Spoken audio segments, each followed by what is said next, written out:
Besides the pairs done with tones of gray, for this exercise I also did two pairs using a more complete palette of colors. In this palette I also added cadmium yellow and Naples yellow, cobalt blue and ultramarine blue, and pre-made mixtures of green that gave me a more variety of greens with more saturated and vibrant colors for the pairs. Okay, so now that I have finished this exercise, I just wanted to show, again, just like talk about it a little bit about the five of them.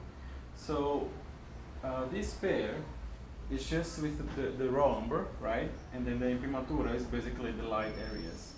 But I was still, already thinking about the simplification of the forms, about the light forms and the shadow shapes, and also the edges, right? So the edge quality. For example, in here you see that the edge is quite sharp, and then there is a hierarchy of edges. This is a bit softer because then it makes this kind of the focus of the painting.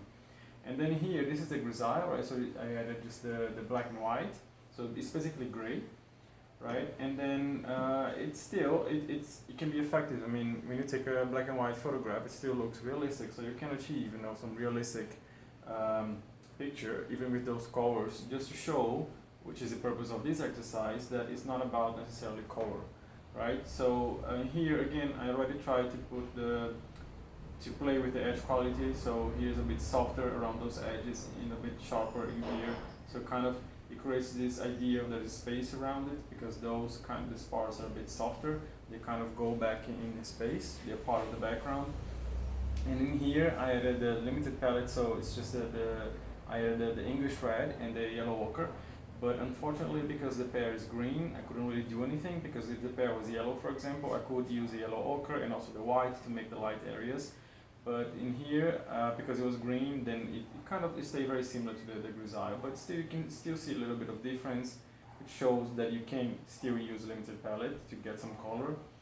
And then in here, this is an example of the most, like from my experience teaching at a traditional academy, of what I saw the students doing quite often, which was following the trap of trying to look at every part equally and not thinking that there needs to be a focus area, and so there is no edge quality in this. And this is something that we always need to be reminding the students, so you're not playing with the edges to show that some certain areas are closer to the light, for example, so they receive more light, so there is a higher contrast. So you see, for example, the background, I made it a little bit lighter, as to show that some students are afraid of just using darker colors and even black, and you can use it, it doesn't hurt.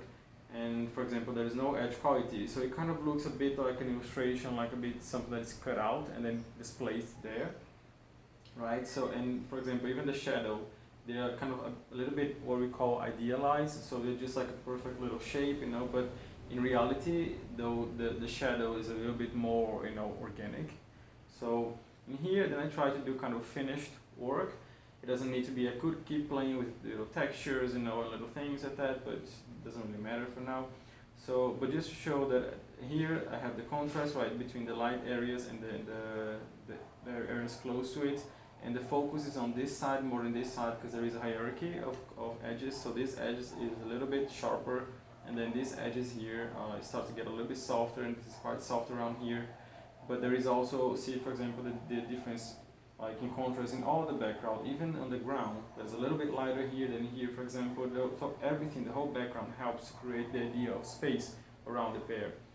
So yeah, so this is a little bit more organic, and there is more light, and then I use the full palette, right? I use even extra tubes of green just to get a little bit more color. And basically, these are the examples that I wanted to show. That it kind of shows that the idea is not what makes something realistic, is not necessarily the color. Of course, this is more realistic because you know that a pair has some color. But you could achieve the same ideas even just focusing on values. So values are the most important thing.